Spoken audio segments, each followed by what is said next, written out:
Our political editor John Hess looks back at how the country's top politicians were literally falling over themselves making big promises.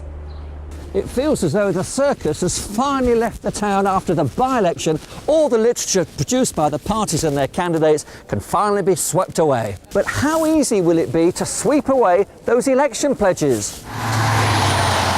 Newark has two railway stations, Northgate with its fast links to King's Cross making London 128 miles away, just over an hour's journey. Then there's the Cinderella service, the Castle Line, Lincoln to Nottingham via Newark. It takes just under an hour to cover just 40 miles.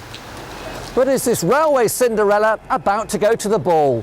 The train service between Lincoln and Nottingham is not up to scratch. We should be improving the train services between Lincoln and Nottingham and of course Newark, making sure there are more regular services, that there's a direct service to Nottingham. It's all about securing Newark's economic future and indeed the economic future of the whole of the East Midlands. The future of Newark's hospital was another big local campaign issue. Would accident and emergency be reinstated? Hello everybody. The Labour leader Ed Miliband toured the wards.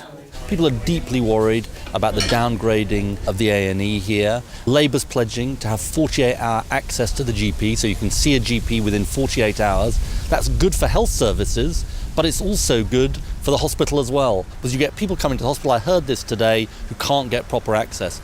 On a lower profile visit, the Health Secretary Jeremy Hunt also came here, and within a week the new head of NHS England announced a significant policy change. Services were no longer to be shifted to bigger hospitals as a matter of priority. Instead, smaller hospitals such as Newark were to have enhanced services. So is that another sign of the by-election effect? How are you going to improve the area's schools? And we'll start with Michael Payne. On the eve of the poll, a roundtable candidates debate at BBC Radio Nottingham. Newark's new Tory MP, Robert Chendrick, made this election commitment about local schools.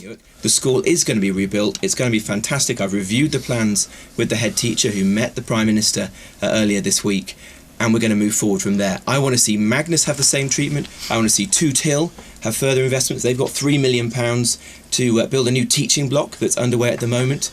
There's clearly more to be done.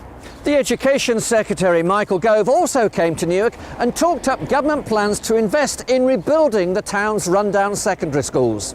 And if there was one phrase in this campaign, it was summed up by UKIP's Nigel Farage on a visit to Southall. I was one for 9 years myself, so I get it, I understand it. Three separate issues, three very specific pledges. Over the months to come on the Sunday Politics, we'll keep an eye on how and when those pledges are fulfilled.